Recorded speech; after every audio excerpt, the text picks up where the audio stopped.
sur Ilang Sacré, les mystères du féminin révélés. Je vous emmène avec moi aujourd'hui à la rencontre d'une femme extraordinaire, une spécialiste dans l'accompagnement ethnique. Voilà, on va dire ça comme ça. Mon invitée d'aujourd'hui, j'ai envie de dire que c'est plutôt une femme, une inspiratrice, voilà, qui a pour vocation, voilà, de tout simplement amener des prises de conscience, des pépites, semer des graines pour que chacun puisse piocher ce qui résonne pour lui dans son chemin de réalisation, de construction. Eva Bara, qui est aujourd'hui l'invitée du jour, est donc ethno-coach, qui, elle nous en dira davantage tout à l'heure, et également oratrice. Eva, je te souhaite la bienvenue et bonjour à toi. Bonjour Natacha, un grand merci pour l'invitation et pour cette présentation.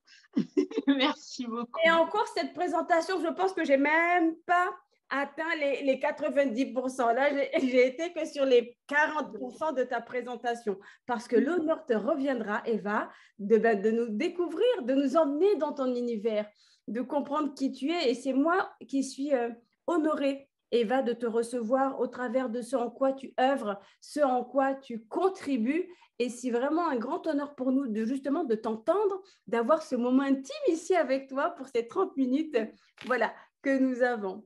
Merci beaucoup. Merci à toi pour l'accueil. Merci pour l'invitation. C'est un honneur pour moi justement de pouvoir diffuser mon message là. Comme tu l'as si bien dit, je suis oratrice. Et un message qui n'a pas d'auditoire, c'est un monologue. Donc, merci d'être les haut-parleurs aujourd'hui du message que j'incarne et que j'essaie autant que possible de transmettre à plus grande échelle. Eh bien, avec grand plaisir, Eva. Eh bien, écoute, moi, j'ai envie de commencer déjà par décortiquer ce mot qui est ethno-coach. Qu'est-ce qu'on entend là-dedans? Qu'est-ce que c'est pour toi? Alors, ethno-coach, qu'est-ce que c'est? Du coup, c'est une activité, c'est un domaine de l'accompagnement. C'est un outil d'accompagnement, c'est une méthode d'accompagnement que j'ai créée il y a de cela quelques années, en 2018, pour pouvoir répondre de manière plus spécifique aux besoins des individus qui naissent, qui grandissent et qui se construisent ou même qui se projettent à la jonction de plusieurs cultures. Ça fait beaucoup de mots. Qui naissent, c'est souvent ces personnes qui sont nées dans un pays et qui grandissent dans un autre. Qui se construisent, c'est des personnes justement qui peut-être ont grandi dans un pays et finalement, professionnellement parlant, ils sont amenés à s'expatrier dans un autre pays. Du coup, là, c'est une construction qui se fait ailleurs. Et les personnes qui se projettent à la jonction de plusieurs cultures, ça peut être des personnes qui vont adopter des enfants d'une autre origine que la leur ou des personnes qui vont se marier avec des personnes qui ont des origines, des croyances ou même des constitutions spirituelles, parce qu'on est sur le sujet, qui sont différents des leurs. Et bien là, on arrive sur de la jonction.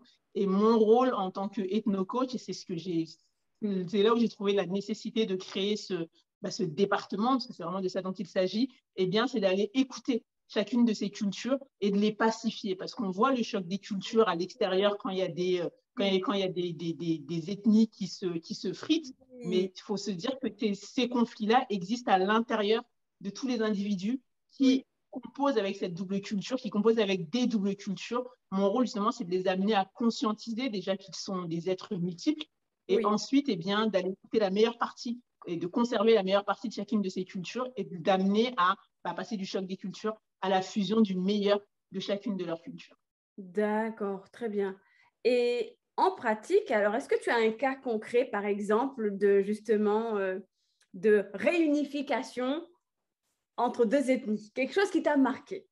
Alors, je peux parler de moi déjà, parce que justement, ça peut être un exemple concret. Alors, moi, je suis née sur le sol du Manding, qu'on appelle l'actuel Mali. D'actuel Mali, parce que j'aime à croire que ce n'est pas éternel. Donc voilà, je suis née vraiment sur ce royaume-là, sur le royaume du Mandingue, et du coup, je suis née d'un père Peul et d'une mère Peul et d'un père Soninké. Donc, je suis née sur le continent africain et je suis arrivée sur le continent européen, sur la France très précisément, à l'âge de 2 ans.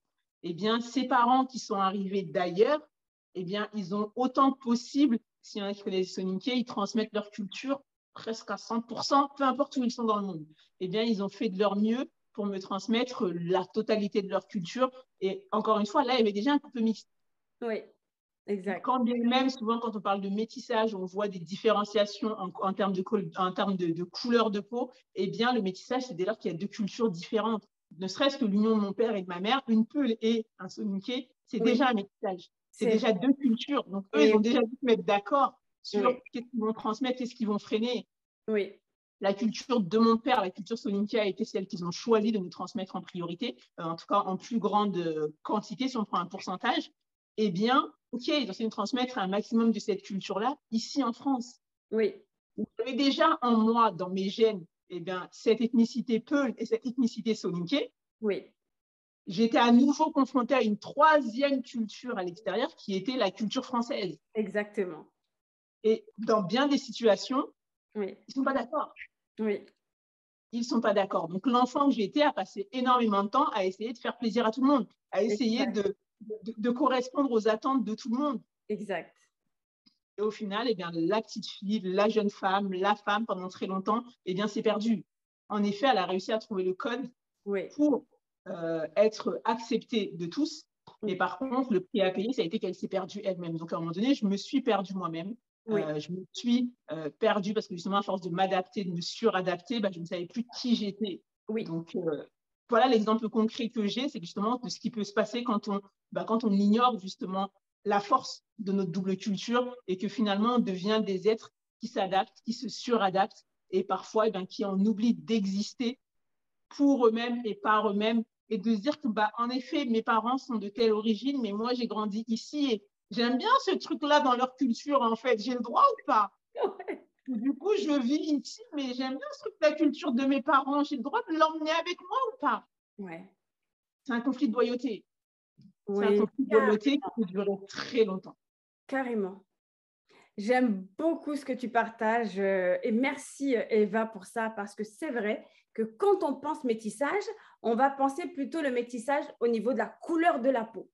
Mais Tout à fait. effectivement, ce métissage part déjà rien que dans les ethnies, rien que dans les îles voisines. Effectivement, il n'y a même pas besoin d'aller loin en fait.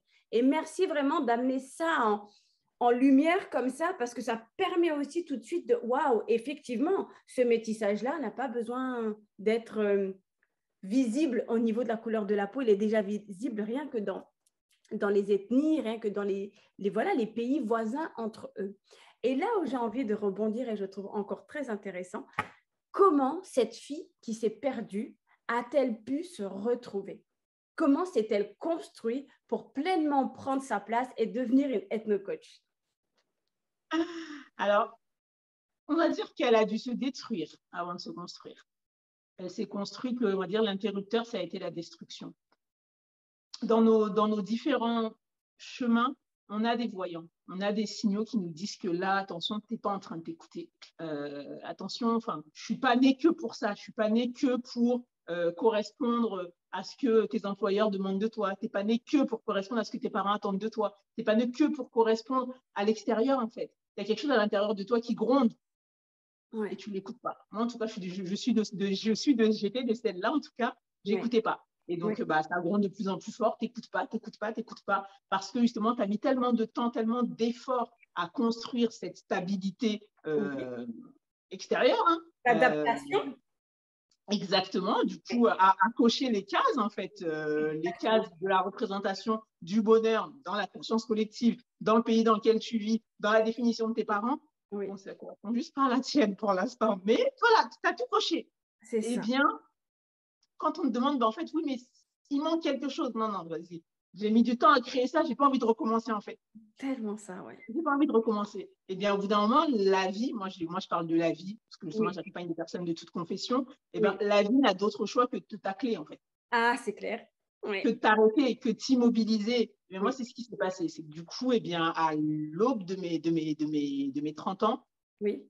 tout ce à quoi je pensais m'identifier, tout ce à quoi je m'étais identifiée, s'est effondré. Donc, en l'espace de 4-5 mois, j'ai toute ma stabilité qui s'est effondrée. J'étais en couple depuis plus de 10 ans. Oui, J'étais sur un poste assez intéressant pour moi, avec une évolution de carrière possible. J'étais super contente. oui, Maman de 2 merveilleux enfants, j'étais très contente. La maison, voilà, il y a la maison, la voiture, le portrait, il était posé. OK. Avec congé toutes les bonnes cases de la bonne femme qui s'est construite. Cocher les cases, c'est ça. On était contents. En fait, non, la vie, elle te dit, ouais, mais non, tu n'es pas né que pour ça. Tu n'es pas né pour ça, tu n'es pas né que pour ça. Que pour Et ça. du coup, en l'espace de 4 mois, je me suis séparée du père de mes enfants.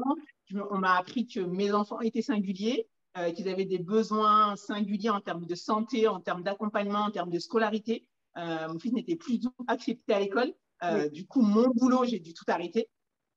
Alors que j'avais mon plan de carrière qui était posé, j'avais non. OK. Donc, tu te retrouves du jour au lendemain à tout ce que tu avais coché, tout le statu quo qui s'effondre. Oui. Tout le statut social qui s'effondre. Ouais. Et là, tu te dis, mais déjà, tu déprimes, on n'a qu'à se le dire, tu chutes, Oui. tu fais ta dépression, tu fais ton chagrin d'amour, tu fais ta chute du moral, voilà. Tu vis tout. Ah ouais. Et c'est là on appelle justement dans la spiritualité, on parle vraiment de la nuit noire. Oui, exact. On parle de la nuit noire de l'âme, Oui. de cette période où vraiment, il n'y a plus rien. Tu as besoin d'aller toucher le fond et tu vas toucher le fond. Et même après le fond, tu as l'impression qu'il y a encore un fond. Et ensuite, OK. Pour ma part, en tout cas, c'est là qu'est arrivé mon vrai lâcher-prise. Mais c'était un lâcher-prise, non pas dans la tête, Oui. c'est un lâcher-prise, j'en ai marre de me battre. Ouais. C'est un lâcher-prise, j'en ai marre de me battre. En fait, ici et maintenant, je suis prête à mourir, en fait. Je suis fatiguée. Ouais. Je suis juste fatiguée de finir une guerre pour retourner sur un autre champ de bataille. Oui. Toute ma vie, ça a été que ça, de mes 2 ans jusqu'à aujourd'hui, j'en peux plus. Ouais. Donc là, je vais me relever après ça, ça va être quoi la prochaine, en fait? Ouais, ouais, ouais. Je suis fatiguée de me battre. Oui. Et le fait de me lâcher, le fait, du coup, j'arrête de me battre. Ouais. Quand j'arrête de me battre, je laisse. Ouais. Ce qui doit être sera. Mais c'est bon, moi, je ne fais plus d'efforts. Eh bien, c'est là où, justement, j'ai commencé à vivre, en fait. J'étais plus en survie. J'étais plus en il faut. J'étais plus en on attend de moi que. J'étais plus en mode survie. Mais j'ai commencé à vivre. Ouais. Et c'est là où les questions se posent. C'est là où, petit à petit, tu te demandes qui tu es réellement. En fait, finalement, quand toutes ces personnes-là n'ont plus d'importance, en tout cas plus autant d'importance, les parents, le conjoint, les enfants, l'école de tes enfants, qui es-tu réellement? Qu'est-ce qui compte réellement pour toi? Comment tu veux les éduquer, ces enfants? Et là, tu reprends chaque parcelle de ta vie et tu recommences. Et tu recommences. Donc, j'ai refait le puzzle de ma vie sur cette année-là. Je me suis effondrée. Je me suis fait accompagner parce que j'avais 2 enfants à gérer. Je ne peux pas me permettre de trop descendre non plus. Il fallait que je tienne pour eux. Donc, j'ai demandé de l'aide à ce moment-là. Et la personne à qui j'ai demandé de l'aide a été topissime. Par contre, j'ai passé beaucoup de temps à lui expliquer ma culture. À lui expliquer, ouais, mais quand tu dis ça, oui, mais ce n'est pas approprié par rapport à ma culture, à moi, parce que chez moi, ça veut dire ça, ça, ça. Lui dire, oui, mais j'ai passé beaucoup de temps à expliquer ce que j'étais, à expliquer ce que j'ai vécu. Oui. Et je me dis, mais en fait, moi, j'étais en détresse totale. Donc, je savais que par rapport à mes enfants, il fallait absolument que j'aille au bout de cet accompagnement-là. Mais je me suis dit, mais une autre personne, mais elle aurait fait l'affaire depuis la première séance, en fait. Parce que tu passes beaucoup de temps à t'expliquer, à te raconter, parce que justement, tu es dans un accompagnement, mais à la fois, mais justement, à faire le dictionnaire. Oui, oui, carrément. Quand je dis que j'ai grandi dans une famille polygame, je dois expliquer c'est quoi la polygamie, je dois expliquer ce que ça entend, ce qu'il y a derrière, en fait. Oui, oui, oui. Chaque tiroir, chaque mot fort que j'avais pu vivre, eh bien, je devais passer du temps à expliquer à la personne et ensuite, elle pouvait m'accompagner correctement sur ce sujet-là. Mais en fait, la partie formation, c'était pas…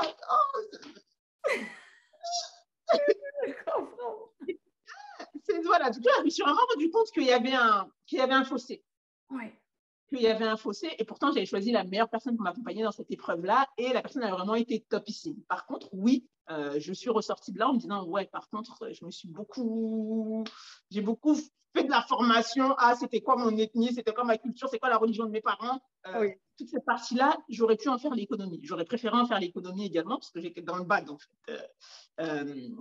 Donc ça m'a déjà fait un tilt. Et quand cette personne-là, justement, en fin d'accompagnement, me dit, écoute, bravo pour ton évolution, bravo pour ta progression, j'ai adoré t'accompagner parce que tu as une capacité d'analyse qui est hyper poussée, tu as des connaissances en psychologie, tu ferais une excellente coach.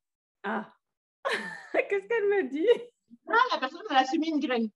Exact. Parce que je ne voyais pas du tout, enfin, c'était pas du tout dans ma conception, c'est pas du tout dans ma vision. J'étais travailleuse sociale et moi, je voulais juste retourner travailler, s'il vous plaît. Je voulais juste aller Oui, à nouveau travailler avec des ados placés. Donc là, voilà, la personne a semé une graine à ce moment-là. Il y a la façon dont moi, j'ai vécu mon accompagnement. En oui, fait, c'est pour être accompagnant comme j'ai été accompagnée, ça ne m'intéresse pas. oui, Donc là, ça a pu faire son petit bonhomme de chemin. Et oui, donc, je me suis interrogée réellement sur sur ce que je sais faire, sur ce que je faisais dans le social, sur ce oui, qui était ma force dans les structures où j'ai pu bosser. oui, C'était ça, en fait. C'est ma capacité d'aller écouter l'autre dans sa culture. C'est ma capacité d'aller respecter l'autre dans sa culture. Même si je ne comprends pas, je respecte ton point de vue. Je oui, respecte ta carte du monde et je te demande d'entendre la mienne. Je ne dis pas oui, que j'ai raison, je ne dis pas que tu as tort, je dis juste en tant qu'on soit différent oui, et que le conflit est dans la différence. Ce n'est pas toi contre moi, c'est un sujet sur lequel on n'a pas la même définition. oui, Et ça a toujours été mon point fort dans les structures dans lesquelles j'ai travaillé. Donc, tu mets ça, plus ça, plus ça. C'est vrai, en fait, il y a un truc à faire. J'incarne quelque chose, voilà, j'ai des compétences, j'ai des appétences oui, qui viennent de ma culture, qui viennent de mon histoire, de mon héritage. J'ai des choses que j'ai appris également sur les bancs de l'école. Eh bien, oui. comment est-ce que je peux me perfectionner pour pouvoir aider les personnes différemment de ce que je faisais jusqu'à maintenant, mais tout en rajoutant justement ce qui m'a manqué moi dans mon propre accompagnement. C'est Magnifique, comme ça qu'est né l'ethno-coaching. magnifique. Et Eva, tu vois, dans ce que tu dis, là, je pense aux personnes qui peuvent traverser ce que tu as traversé toi. Ton choix de l'expert qui pouvait t'accompagner, comment tu l'as fait? Comment as-tu senti que c'était cette personne-là? C'était quoi sa compétence en fait? Est-ce que c'était une Alors moi, psychologue j'avais avec besoin de qui remonter. Alors c'est important de partir de quoi on a besoin. On me demande souvent justement entre le coaching entre le coaching et la psychologie, vers quoi est-ce que je dois me diriger par exemple, ne serait-ce que ces deux Oui, choix-là, en sachant qu'il y en a énormément d'autres. Eh oui, bien, moi, mon choix, il s'est fait dans le fait que j'avais besoin de remonter. oui, J'avais besoin de remonter, j'avais besoin de remonter en énergie oui, et non pas d'aller visiter mes ténèbres.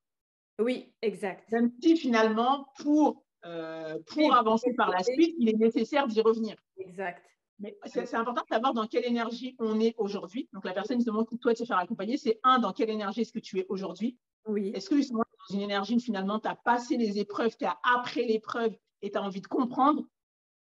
Là, je dirais d'aller faire une introspection. La psychologie peut être adaptée et avoir un rythme qui est adapté, parce que justement, c'est ce que j'appelle la vitesse de croisière. On revient vraiment, on prend le temps de descendre, de décortiquer, on prend réellement le temps.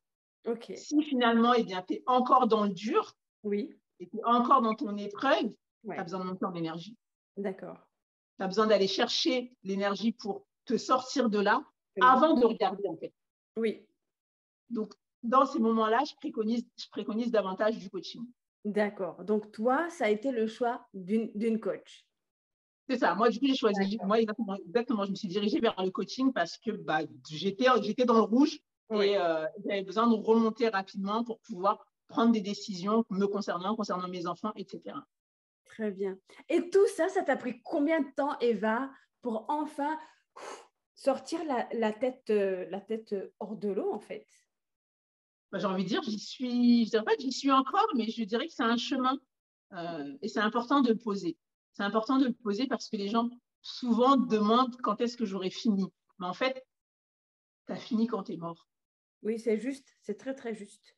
Tu as fini quand tu es mort, tu as fini quand tu n'as plus rien à apprendre, c'est là que tu as fini. Quand tu n'as plus rien à apprendre, eh bien, ta mission sur cette terre se finit et c'est à ce moment-là que ta vie s'arrête en fait. Donc, tant que tu es en vie, eh bien, tu es encore en quête de toi, tu es Oui, encore en train de faire des mises à jour, des actualisations. C'est comme nos téléphones aujourd'hui. tout à fait. On a beau avoir le dernier téléphone, il y a une mise à jour à faire, il y a une actualisation à faire. Donc, ça ne se finit pas tant qu'on est en vie. En tout cas, voilà, il y a les versions continuent à avancer. De la même manière, quand on dit atteindre la meilleure version de soi, c'est à l'instant T.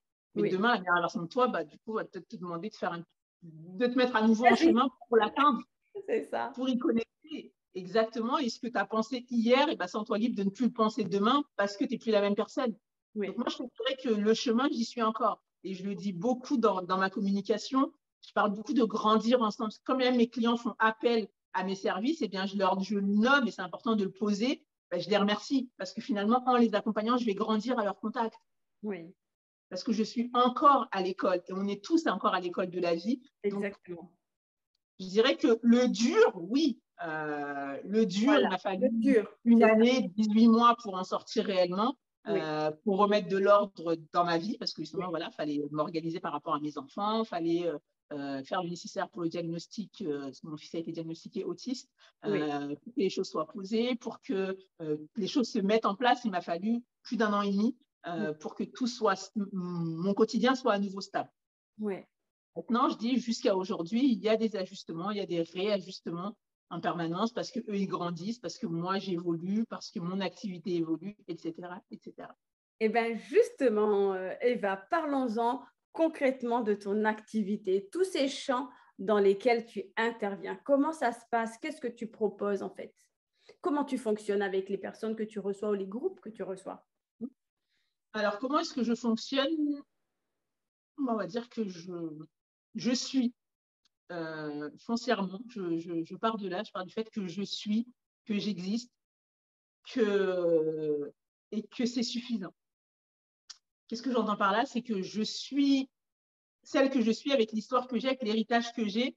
Maintenant, eh bien, les personnes me trouvent. Les personnes qui ont besoin de ce que je suis Oui, me trouvent par des chemins, mais parfois, quand ils me demandent ils me disent comment ils m'ont trouvé, moi-même, je ne comprends pas. Mais en fait, c'est vraiment ça. Le maître mot, c'est que je suis, j'existe. Et à partir de là, en fait, les personnes qui ont besoin de ce que j'incarne, eh bien, viennent à moi d'une manière ou d'une autre. Et que ce soit pour un accompagnement individuel, que ce soit pour un accompagnement collectif, que ce soit pour que j'intervienne sur leurs entreprises, la oui, connexion se fait et elle se fait de manière subtile, elle se fait de manière inconsciente. Les personnes qui m'ont contacté pour une prise de parole. oui. Et du coup, derrière, on se rend compte que, mais en fait, en vrai, c'était pas pour ça que je te contactais. En fait, je me rends compte que c'est ça. OK. Ce qui Ouais. compte, c'est que la connexion, elle soit faite et qu'en synchronicité, eh bien, on se fasse travailler mutuellement sur des choses et qu'on se fasse évoluer. Maintenant, sur le plan, encore une fois, terrestre et concret, je Oui, propose des accompagnements. Je propose des accompagnements en individuel, mm, en petits groupes, mais également sous le format de conférence. ce format de conférence. Tout à fait. D'accord. Et on peut te retrouver où, comment, Eva? Alors, je suis présente sur les réseaux sociaux. Mhm. Eva Barra, Oui, Eva, EVA, Barra, B-A-R-A. Et je présente sur les réseaux sociaux. Et du coup, il y a un site internet également, evabarra.com, où justement, on voit un petit peu on va dire, ton ça. univers. Oui, c'est vraiment ça, parce que du coup, voilà, on est des êtres pluriels et c'est important de laisser place à nos différentes casquettes. Oui. Je sais qu'il y a 3 piliers qui comptent énormément pour toi, sur lesquels tu t'appuies pleinement pour avancer, pour construire les fondations. C'est qui suis-je, se choisir et bien s'entourer. Que représentent ces 3 piliers-là pour toi et comment pouvons-nous justement nous en nourrir et nous appuyer sur ça pour avancer? En quoi c'est important, selon ton regard? Selon mon regard à moi, Oui, savoir qui nous sommes, c'est le point de départ. On dit souvent que dans le développement personnel, il y a une phrase qui dit que ta deuxième vie commence quand tu apprends que tu n'en as qu'une. oui. Moi, je pense que ta deuxième vie commence quand tu découvres qui tu es. Et dans découvrir, il y a enlever la couverture. Exactement, ouais. Donc, dès Et lors qu'on arrive à enlever cette couverture, dès lors qu'on arrive à enlever ce masque social, qu'on arrive exact, à enlever les attentes de nos parents, de notre conjoint, du moulot professionnel, du pays dans lequel on vit, de la religion, oui. on peut commencer à exister. C'est tellement important ce que tu dis, c'est clair. Et donc, pour moi, c'est vraiment le point de départ. Qui suis-je? Oui, Qui suis-je? Réussir à déterminer qui nous sommes de manière éternelle, oui, intérieurement. Et ensuite, justement, une fois qu'on sait qui on est, eh ben, on connecte au fait que ça a de la valeur, en fait. oui. Et puis ça a de la valeur, ouais, il faut que j'en prenne soin. J'ai envie, Eva, que tu nous répètes encore une fois ce que tu viens de dire parce que c'est tellement crucial de l'entendre. Entendez ce qu'elle vient de dire, Eva, quoi. Quand on se découvre, quand on retire toute cette couverture, Exactement. c'est d'avoir cette capacité de reconnaître que ce que nous sommes intérieurement, déconditionné de toute cette loyauté, mais juste de se reconnaître soi comme étant important, reconnaître sa valeur, c'est important en fait. Que ce que Exactement. je pense, que je ressens, ça vaut aussi de l'or. Ce n'est pas seulement toutes les projections, les attentes qu'on a pu avoir sur moi. Exactement. Et ça demande un sacré quand même, une sacrée force mentale, je trouve aussi quand même, Eva, de Bah, ça pouvoir le demande un reconnaître. travail. Tu as raison, ça demande quand même un travail sur soi. Ça demande quand même une certaine introspection pour aller découvrir qui nous sommes. Pour se Oui, découvrir, bah, déjà, il faut la force d'enlever la couverture, exactement. l'audace d'enlever la couverture. La Oui, force, elle n'est pas forcément dans les bras, mais elle est dans le mental. Elle est dans le conditionnement, en fait. Elle est justement d'aller à l'encontre de tout et de tout le monde, parfois, oui, pour aller connecter à qui nous sommes et souvent à cette petite voix qui nous parle depuis très longtemps, à notre intuition, à tous ces éléments-là. Mais en effet, oui, ça demande une confiance, ça demande justement un travail d'introspection.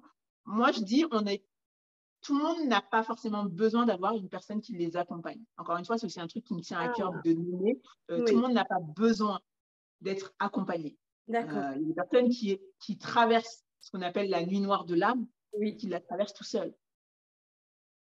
Et elles ont tout mon respect. oui, On peut le faire.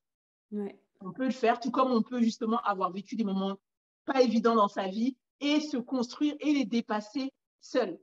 exact. Maintenant, le fait de se faire accompagner, eh bien, ça permet, je dirais, d'aller vite, mais ce n'est pas suffisant de dire d'aller vite, parce que ce n'est pas qu'une question de vitesse. Ce qui fait que ça prend moins de temps, Oui, ce qui fait qu'on peut avoir le sentiment que ça va plus vite, c'est que, eh bien, puisque quand on fait les choses tout seul, eh bien, en fait, si c'est moi qui m'accompagne, moi, sur une problématique, je suis le problème.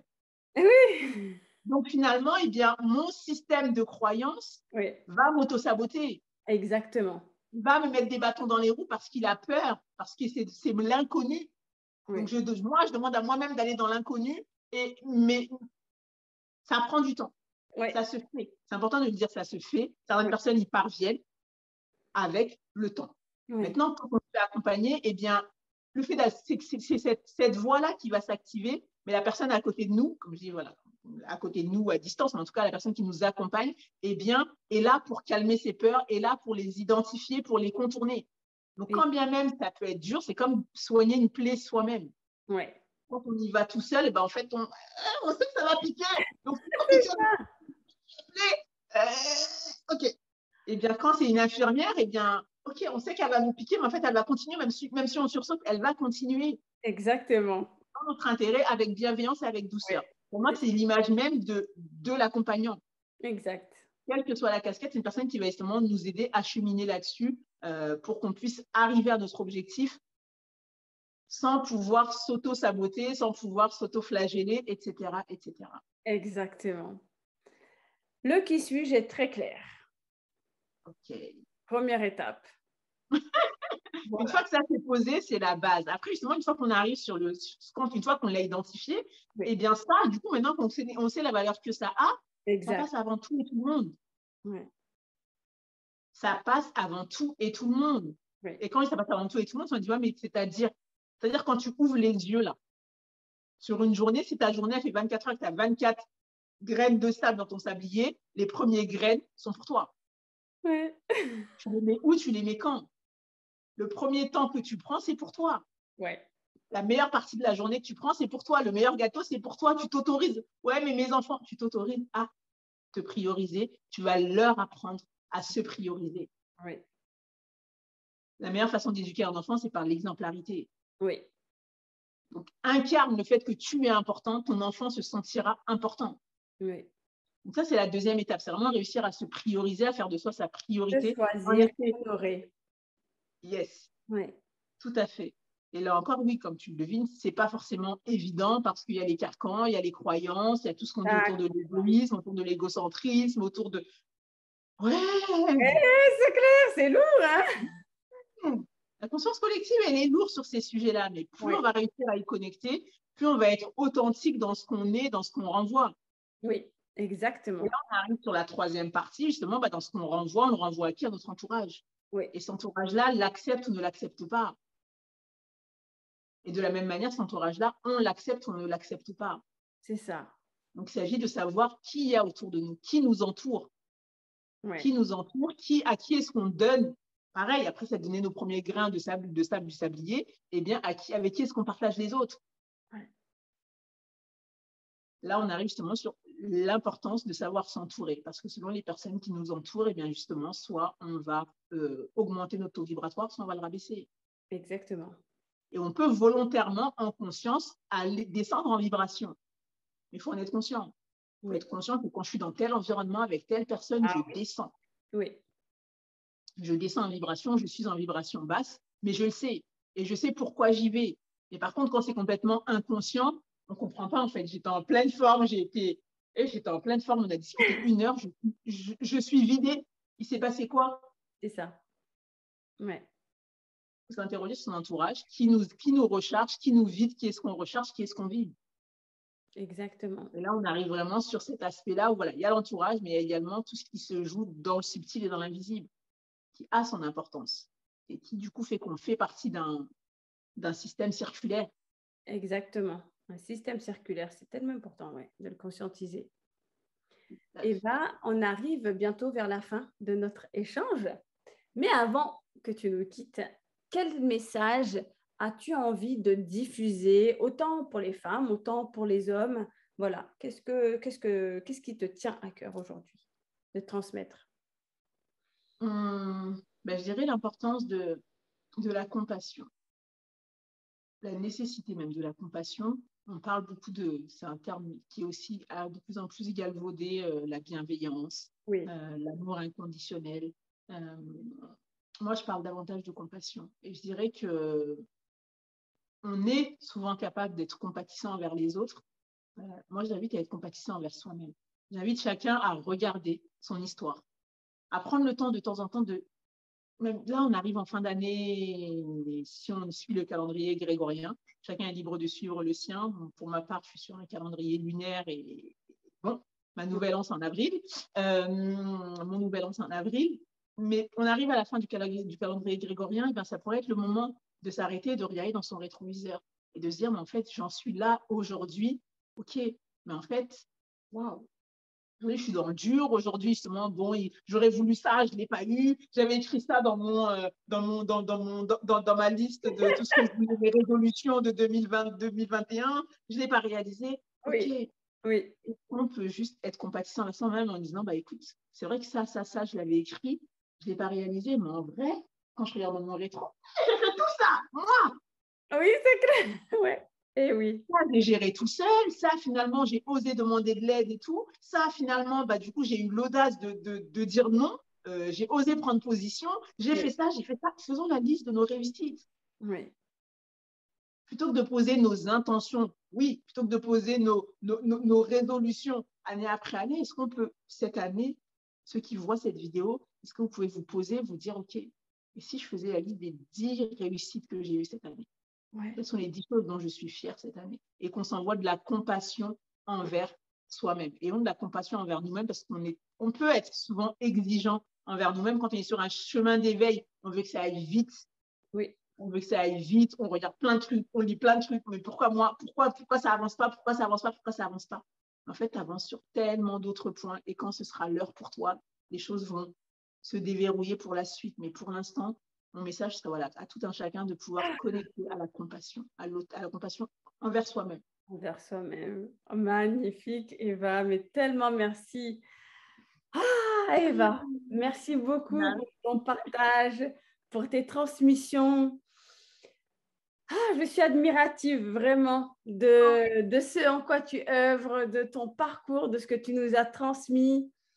Et vraiment, je remercie la vie d'avoir des personnes comme toi sur qui effectivement on peut aussi compter pour amener cette paix, cette harmonie là où c'est tendu, là où ça semble juste impossible. Voilà. Merci, comme je dis, merci pour ton temps, merci pour ce que tu fais, ce que tu incarnes également, et merci de distribuer la parole et de me l'avoir tendu aujourd'hui, ton micro virtuel. Mais avec grand plaisir et merci à vous de nous avoir suivis et à très bientôt.